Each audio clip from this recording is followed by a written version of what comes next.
Oi, pessoal, tudo bem? Vamos para mais uma aula de redação. Pessoal, hoje a nossa aula vai ser um pouquinho mais curta, porque na realidade eu só vou passar propostas de produção textual para vocês. E por que propostas no plural? Para que na próxima semana, na nossa próxima aula, nós possamos iniciar um novo conteúdo da apostila de vocês, trabalhando então com outro gênero. Por isso, então, hoje eu vou passar 3 propostas de redação para vocês fazerem.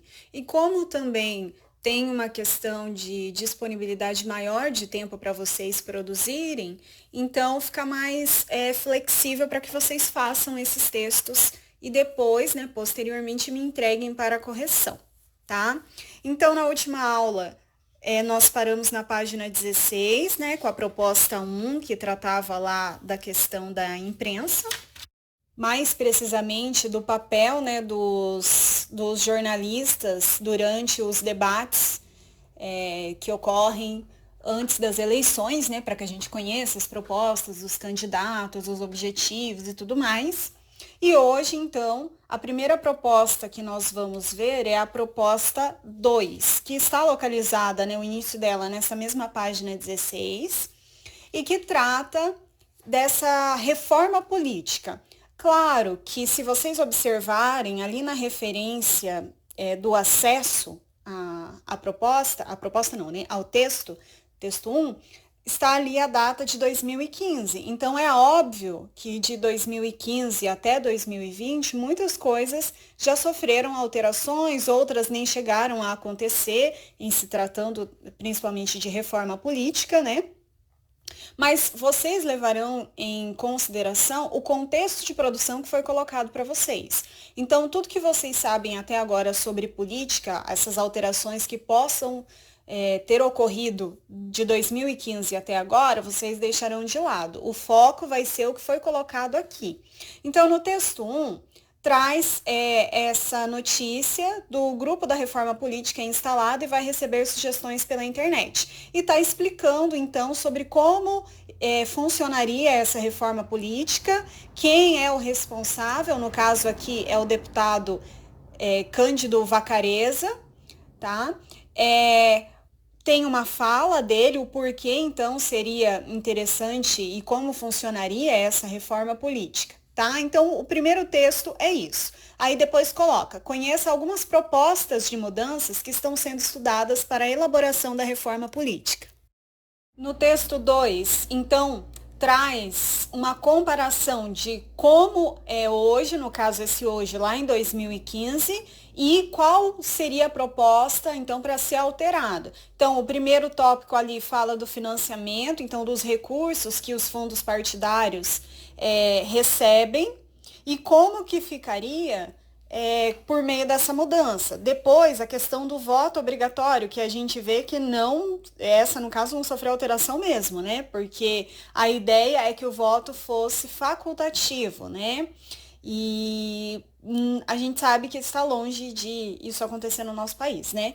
Depois, reeleição. Aqui também não sofreu alteração, porque ali colocava que não poderia ocorrer, então, essa reeleição assim que, né, acabou meu mandato, o primeiro mandato, já vou concorrer de novo. Então, a gente viu que é muito difícil que isso aconteça aqui também, né?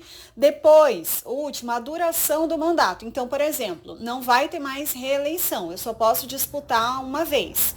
Depois eu tenho que esperar mais. No caso, daí não seriam 4 anos, seriam 5 anos para que eu pudesse disputar novamente, né, aquele cargo político.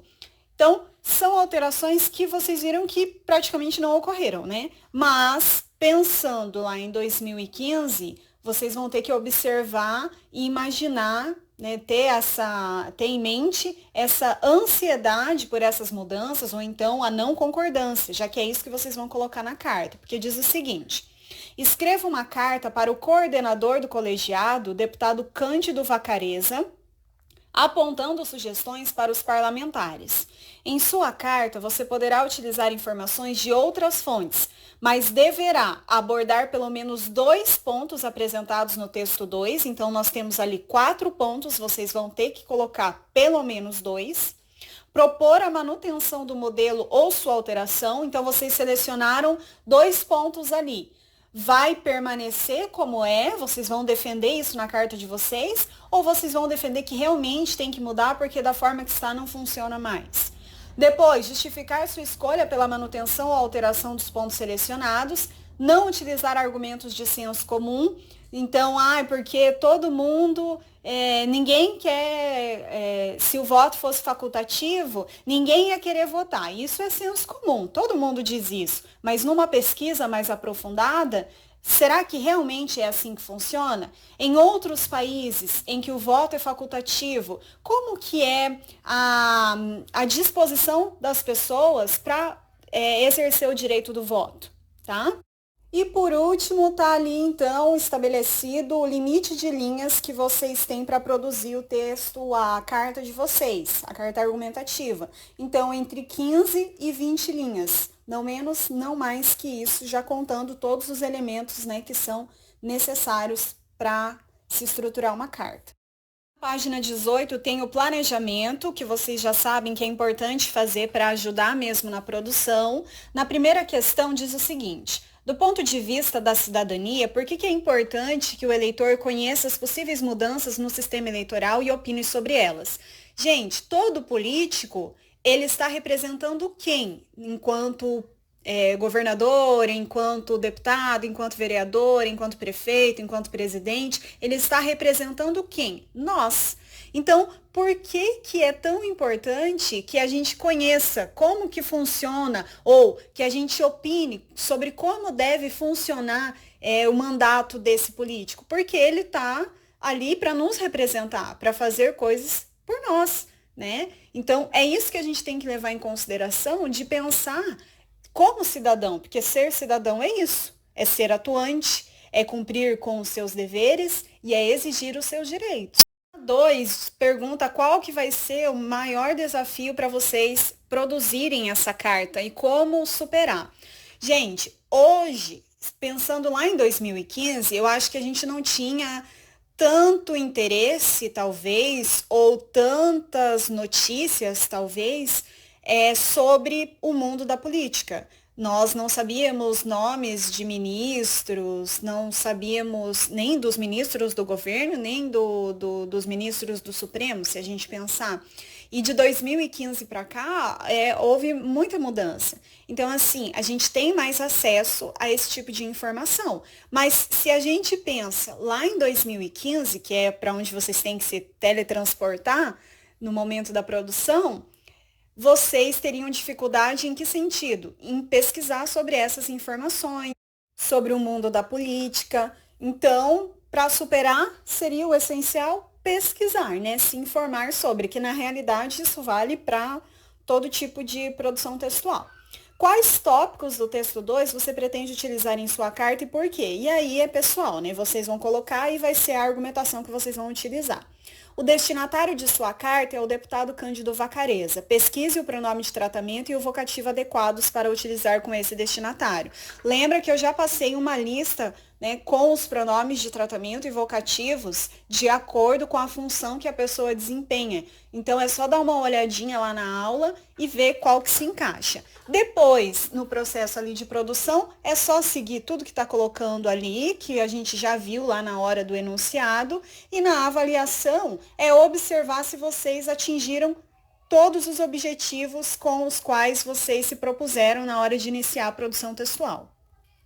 E lembrem-se, gente, de sempre, né, como se trata de um gênero que é interlocutório, ou seja, eu sempre estou falando com alguém, né, eu estou dialogando com alguém, mesmo que esse alguém não apareça, as palavras desse alguém não apareçam, né, ao longo do meu texto, da minha carta, mas eu tenho que sempre estar referenciando esse meu interlocutor. Então, ao longo de toda a carta, deixar bem evidente o deputado Cândido Vacareza, para ele sentir mesmo que ele precisa fazer algo, ele precisa levar em consideração o que você está propondo ali. A outra proposta que vocês farão, ela é bem atual também, porque é um momento que nós estamos vivendo agora, tá? Apesar dela ser também lá de 2015, nunca foi tão atual como agora. Então, no texto 1, tem ali a Unesco recomenda o uso de celulares como ferramenta de aprendizado. Lembrando que a Unesco é a Organização das Nações Unidas para a Educação, a Ciência e a Cultura. E aqui, então, Manual para Governos dá motivos e dicas de como aproveitar a tecnologia móvel para garantir melhores resultados na escola. Claro que aqui estava-se pensando na questão de estar dentro da sala de aula e utilizar esses recursos, mas vale também para a nossa realidade de agora, em que mesmo distantes, nós estamos fazendo uso do material que nós utilizamos em sala, só não estamos em sala de aula, mas estamos, né, seguindo o que o material nos propõe e tentando se aproximar o máximo possível daquilo que faríamos em sala. Então, primeiro, tem as 10 recomendações aos governos. Então, o que os governos precisam fazer para garantir que funcione esse tipo de ensino, né? Ou seja, utilizar de forma positiva os recursos tecnológicos em sala. E depois traz os 13 motivos para tornar o celular uma ferramenta pedagógica, porque não é simplesmente, pode usar o celular em sala de aula e se vira. Não, né? Ele tem que ter um objetivo, ele tem que ter uma função, ele tem que ser bem usado, não só o celular, mas o computador, o tablet, enfim. O recurso tecnológico que for disponibilizado, ele tem que ter uma função. Tá? Se ele não tiver uma função, se ele não tiver um objetivo, não vai adiantar de nada. O texto 2 traz como encontrar o equilíbrio do uso da tecnologia na sala de aula. Então, ele coloca essa nova forma de tanto de ensinar quanto de aprender por meio dos recursos tecnológicos. Depois, no segundo parágrafo, traz ali que a primeira mudança que tem que ocorrer é a mudança técnica, ou seja, permitir que os alunos utilizem, então, essas tecnologias em sala de aula, porque o que acontece? Em muitos lugares no nosso país, inclusive é proibido, né, o uso do celular, mas também é proibido por N motivos, né? Que a gente entra na próxima questão, que é o terceiro parágrafo, que é o ponto conceitual, ou seja, repetindo o que eu já disse, é preciso que tenha uma função essa tecnologia, é preciso que tenha um objetivo, que o aluno se sinta motivado para utilizar, que ele não simplesmente não pegue o celular e faça uma simples pesquisa, mas que ele produza conteúdo. Então, produza vídeos, produza infográficos, produza textos, enfim, que criem narrativas, que criem histórias para não ficar só no uso banal desse tipo de ferramenta. Tá?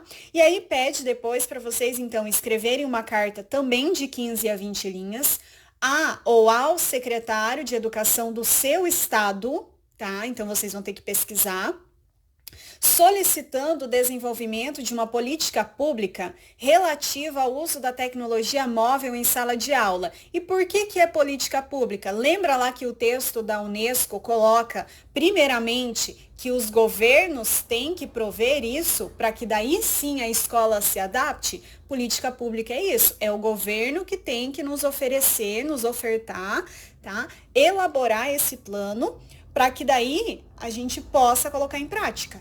Tá? Em sua carta, você deverá tratar de pelo menos 2 motivos para o uso de tecnologias móveis em sala, conforme as sugestões da Unesco, fazer pelo menos 2 recomendações, conforme as sugestões da Unesco, esclarecer o papel do Estado, do professor e do aluno no processo, justificar suas escolhas com argumentos dos textos ou de outras fontes, se quiser, não utilizar trechos que configurem cópia dos textos motivadores. Claro, o que vocês vão fazer? Colocar com as palavras de vocês, né? Então, ali, como o destinatário da carta é esse secretário ou secretária, vocês vão pesquisar que pronome de tratamento e que vocativo que vocês utilizarão. Feito isso, vocês vão preencher esse quadrinho aqui. Então, ó, apresente alguns pontos importantes para que se defina na carta o papel do Estado, dos professores e dos alunos no uso das novas tecnologias. Porque não adianta nada o Estado ofertar se o professor não souber fazer uso, bem como se o aluno não estiver disposto a fazer uso, a aprender essa nova forma de transmissão de conteúdo. Então, por exemplo, o Estado, a primeira coisa que ele tem que oferecer, pelo menos na minha visão, é oferecer estrutura. Porque imagina, se eu não tenho uma escola que está bem equipada, como que eu vou conseguir colocar esses recursos? Porque aí nós estamos pensando na escola, é política pública. Então, tem que abranger todo o nosso país. Todas as escolas têm condições de ter esse tipo de ensino? É a primeira coisa que eu tenho que pensar em relação ao Estado. Tá, o Estado então fez essa política pública aí, dentro dessa política pública, ele colocou nesse plano a infraestrutura. Então, ele vai capacitar as escolas para que faça isso. Mas, além das escolas, ele tem que capacitar os professores também. Então, ele vai ter que desenvolver algum tipo de curso, alguma formação continuada que capacite esses profissionais para saberem fazer uso, né, dessas tecnologias. E o principal, gente, fiz lá a infraestrutura, capacitei meu professor. Mas deu problema, porque tecnologia é assim, ela é excelente, mas, como tudo na nossa vida, costuma dar problema. Vou ter suporte para trabalhar com isso? Eu vou ter a quem recorrer? Eu vou ter segurança, porque quando se pensa em tecnologia, a gente vê cada vez mais uso de dados ou hackers utilizando. Eu vou ter segurança para utilizar? O Estado é que vai ter que me garantir isso, para que eu possa aplicar. Quando eu penso no professor, então eu já volto lá naquela questão do Estado. Primeira coisa, eu tenho que me capacitar, né? Então, o Estado vai me oferecer isso e eu preciso estar disposto a fazer isso. Eu tenho que pensar que eu estou me capacitando, mas quem sempre tem que ser o protagonista dessa história? O aluno. Então, eu tenho que pensar no meu aluno da melhor forma de dar o destaque e permitir que o meu aluno consiga se desenvolver, tá? Eu tenho que fazer uso. Não adianta eu estar capacitada, eu dar o protagonismo para o meu aluno, mas eu não pensar em formas inovadoras de trabalhar com esses recursos tecnológicos. Então, eu vou ter que me organizar, né, me reinventar, que é o que está acontecendo agora, para que isso chegue até meu aluno. E vocês, como aluno, o que é preciso? Primeira coisa, vocês têm que entender, então, que tudo está sendo feito pensando em vocês. Então, você é o protagonista, você tem que entender a importância disso na sua vida. Depois, você tem que estar aberto para essas mudanças. Assim como o professor tem que estar, você também tem que estar. Não adianta nada o professor capacitar, o Estado capacitar e você não está nem aí para, né, fazer uso desse tipo de recurso. E você também, como cidadão consciente, vai ter que respeitar esses limites, então, de uso, de como se manter seguro, porque a gente sabe, dependendo da faixa etária, não vai ter conhecimento ou vai ter conhecimento e por isso mesmo vai acessar aquilo que está vendo que não é relacionado ao conteúdo escolar. Então, vejam que precisa da união dos três, do Estado, do professor e do aluno, senão não funciona, a política pública não funciona, tá? Aí depois pede para você, então, definir no seu texto quais pontos você pretende escolher para desenvolver a carta. E aqui eu dei sugestões, vocês podem colocar outros aqui nesse quadro, tá? Quantos parágrafos pretende fazer e o que você vai produzir em cada um deles. Então, pensando, além dos elementos, né, que são característicos da carta, que tem que estar lá. Se eu tenho que fazer recomendações, eu vou colocar. Aliás, se eu tenho que, primeiro, dar 2 motivos para o uso de tecnologia na sala de aula, eu vou colocar num parágrafo. Depois, as recomendações eu vou colocar em outro parágrafo. Depois, eu vou colocar, então, como que vai funcionar esse papel do Estado, dos professores e dos alunos. E, claro, o primeiro parágrafo vai ser o de contextualização, tá? Depois, vai ser aqui a argumentação que vocês vão utilizar para desenvolver a carta de vocês, né? Aí vocês já sabem, fizeram a carta, vão fazer essa avaliação para ver se seguiram tudo que foi sugerido. Depois, nós temos a proposta 4. Ela vai tratar, então, dessa questão de consumo em meio ambiente. Então, o quanto nós consumimos de forma excessiva, e é verdade mesmo, e não pensamos no meio ambiente, mas é um consumo específico. Por quê? Porque aqui está tratando da questão dos lixos eletrônicos, tá?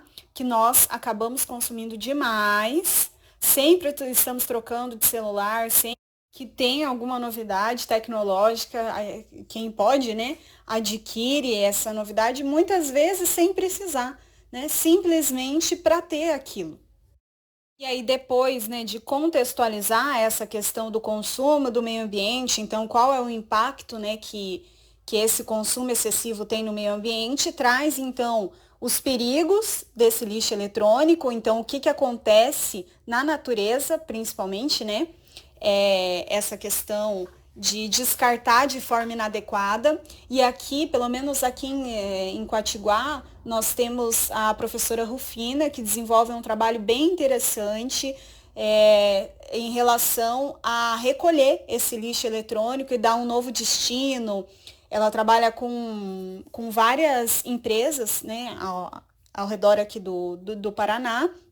E seria interessante, até quem tiver a oportunidade, poder entrar em contato com a professora Rufina, porque é bem interessante. Foi um trabalho que ela começou no PDE dela, no mestrado dela, e ela não parou, né? Ela terminou, já está até aposentada, porém ela continua desenvolvendo esse trabalho. Então seria muito interessante, né, entrar em contato com ela.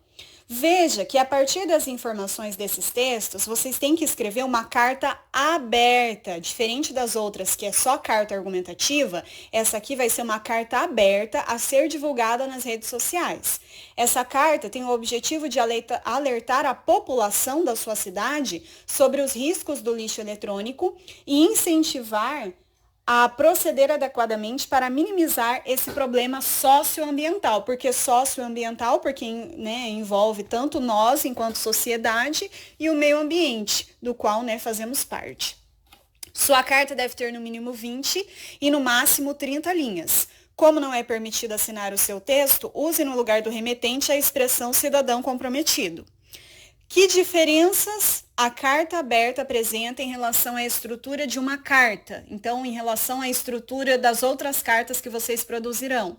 Gente, não tem cabeçalho, tá? Não tem saudação inicial. Muitas vezes não tem despedida, só vai ter um título que vai trazer uma referência àquilo que vocês estão reclamando ali, estão expondo ali, tá? Então, por exemplo, carta aberta aos cidadãos da cidade, aos cidadãos quatiguaenses, né, sobre a conscientização do lixo eletrônico, algo assim, ou siqueirense, né, no caso, talvez em Siqueira também tenha alguém que desenvolva esse projeto, vocês possam entrar em contato. Tá?